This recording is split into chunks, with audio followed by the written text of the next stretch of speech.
About 38 years I've been conversant with it, but not being convinced for at least 10 years before I was convinced this was a product it turned out to be, you know. Because you've got to double blind test everything on the market and make sure you get your facts right, because you can't afford to peddle untruths, and that's the reason why it took so long.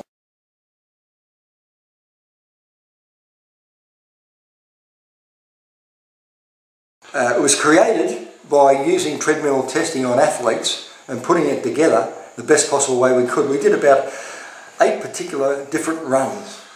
We tried oil, we tried wax, we tried all the stuff they recommend. No good. Only we put it together with magnesium and calcium phosphates, basically, did we get a product that stabilised. And we could pass that energy the raw Q10 powder had, pass it through into the person's body. And it proved to be successful.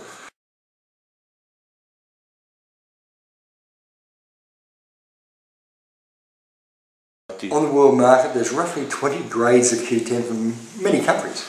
China make it, Japan make it, Japan make the best. And you've got to be very careful when you buy it, because a lot of it's bogus. It's cut with B2, riboflavin. It's easy to cheat on this. And beta-carotene, we cut with that. So yeah, you've just got to have testing equipment to make sure when you buy it, and you pay for it, that you've got the right stuff. And that requires what we call a 12-stage fermentation process, which is completely different from a 3-stage or a no stage, would you believe? And you can't tell the difference even under a microscope. Can't tell the difference chemically. It's only the actual power output that you can receive when you use a person's body and muscles to prove it through the mitochondrial numbers in the muscles themselves. It becomes evident then that one brand's superior to the other.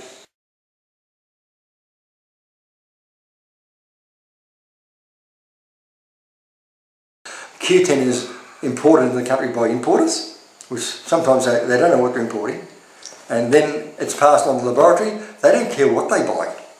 But the greatest rubbish in the world, they don't care. It's Q10 as far as they're concerned. Keep the job as cheap as possible, and that's where it all fails.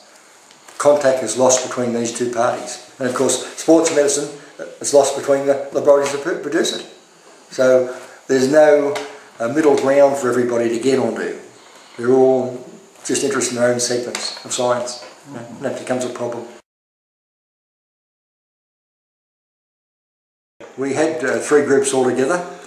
One had every mineral and vitamin I could think of, put into a biscuit sandwich where they almost just nibble away at it all day, that group, and they did about 5% better overall in terms of longevity, mitochondrial numbers, everything.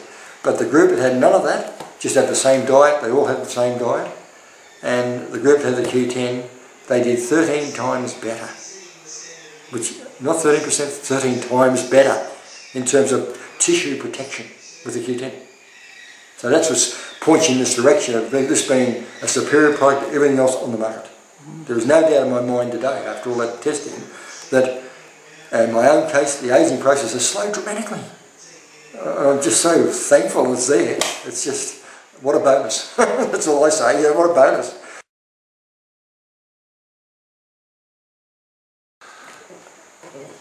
Because it helps to burn your fuels economically. That's its biggest facet. Burns your fuels economically and reduces free radicals. Free radicals are a byproduct of burning fuels for energy. Keep them down as low as you can. Restricts damage to DNA structures, not just in your own nuclear DNA, but in the DNA of the mitochondria, which are prone to have 6.5 times more free radical hits against the DNA chain than what your DNA chain is, individually. So they're your troops. They surround your major nuclear DNA that mum and dad give you, and they're an independent group, and if they're working right, they just save you so many years at the top end.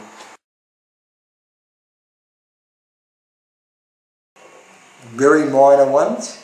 It itself is not toxic, but given to a person that's body's not running really well and they're overweight and they've got major problems developed over the years, you're going to find the Q10 is going to cause an elimination process in their body, and they'll suffer. They could suffer a little bit mentally, being a bit toey, or they could suffer palpitations of the heart, which are not in this case dangerous, but they'll feel a bit funny because the heart will suddenly break into a rhythm. And what that is the restructuring of the DNA structures in the brain itself. That's what happens. And of course the change in the electrical activity of the brain, which Q10 does. So basically that could go on for a fortnight to a month. And most people that have lived life and are about 50 years old will experience this. There'll be this little bit of a patter, patter, patter. And think, well, what's going on here? As I say, it's just reorganisation of your computer up here into an area where you're going to be more efficient. And it's changing the code that the subconscious is beating the heart rate at. Changes code so it can be more efficient for you. Most beneficial through the day, preferably in the morning when you start your work, and if you're going to if you can split your dosage up, it's great to have something about lunchtime, and it's great to have something about 3 o'clock. Any amount of Q10 is better than none. Any amount. Your body makes about between 10 and 30 mil a day, depending on your age. And by gee, you need at least 200 mil to cover your heart, lungs, brain, kidneys and liver a day. You need about that, just to cover their usages of Q10.